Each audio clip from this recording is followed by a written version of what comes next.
Welcome to The Explainer. Today, we're digging into one of the most audacious heists in history. It's a story packed with brilliant planning, some unbelievable luck, and, as you'll see, one single fatal mistake. It sounds like something out of a movie, right? But this ridiculously simple trick was the key that unlocked what would later be called the crime of the century. So how on earth did they pull it off? Okay, so let's set the scene. It's the middle of the night, August 8th, 1963. We're on a Royal Mail train, and it's speeding through the darkness from Glasgow down to London. Now, the driver, Jack Mills, he knew this route like the back of his hand. So when he saw a red light up ahead, he knew instantly something was very, very wrong. That signal, on this line, at this time, it was supposed to be green. But he did what any driver would do.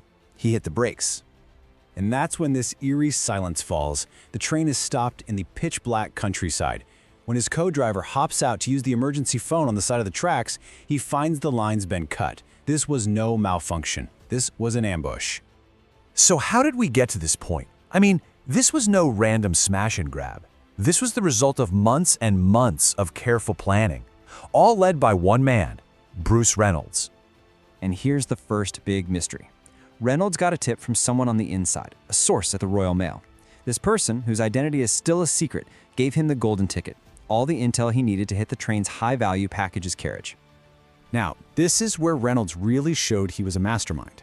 He knew his own guys were smart, but they'd never actually robbed a train before. So, what does he do? He merges his crew with another gang, the notorious South Coast Raiders. He basically built a criminal super team of over 15 people, combining his team's brains with their muscle. And you won't believe the luck they had, or maybe it was just more insider info. On that specific day, the train's usual high-security carriage, the one with all the alarms, was out of service for repairs. So, they were using a backup carriage, a backup that had absolutely no security system at all. And if that wasn't enough, get this! Because of a recent bank holiday weekend, the train wasn't just carrying a typical load of cash. No, it was carrying almost 3 million pounds, a staggering 12 times the normal amount. This wasn't just a big score, it was the score of a lifetime. So the plan is in motion. The target is perfect. It's time to go. And the gang executed this thing with almost military precision. You just have to appreciate the timing. In well under an hour, they stopped the train, swarmed the crew, moved the engine to a bridge they'd picked out, and vanished with a fortune. It was unbelievably fast. The plan was almost perfect, but they did hit one huge snag. Their own getaway driver, who was supposed to move the engine, couldn't figure out how to operate this modern train. So in this crazy moment, they had to revive the unconscious Jack Mills and, at gunpoint, force the poor guy to drive his own hijacked train to their getaway spot. They were racing against a 15-minute deadline they had set for themselves. They formed a human chain, just passing bags down from the bridge to a truck below. They managed to grab 120 of the 128 mailbags, which weighed an incredible 2.5 tons. But they had to leave 8 bags behind when their time was up. So, the robbery itself, a massive, stunning success. But as the gang sped away into the darkness, one of them made a single throwaway comment that would prove to be a catastrophic error. As they left, one of the robbers turned to the captured mail staff and said this.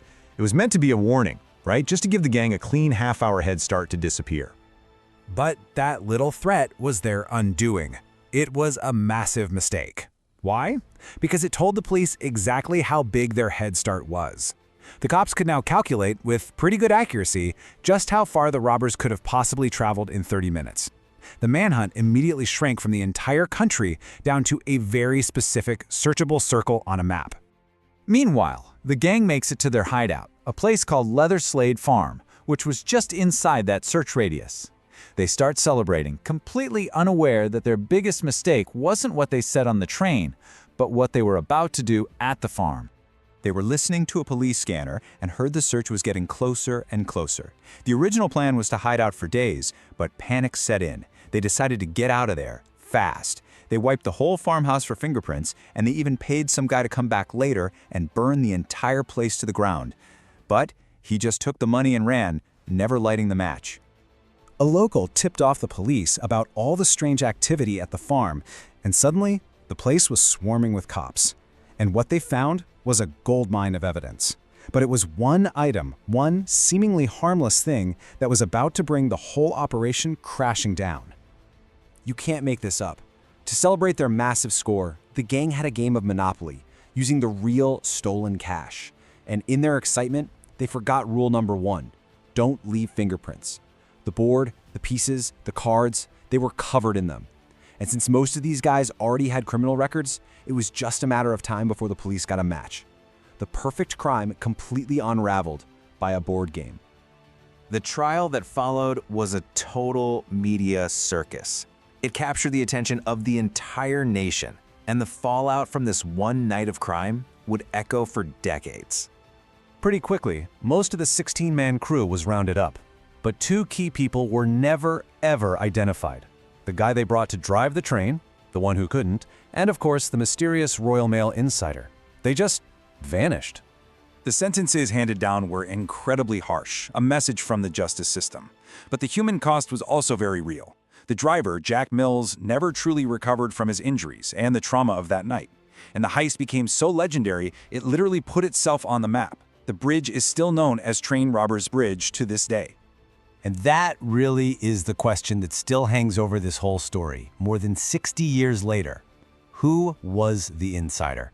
The person who set this entire audacious crime in motion and then just melted away into history. It's what ensures the Great Train Robbery will always be a captivating tale of crime, consequence, and one truly great unsolved mystery.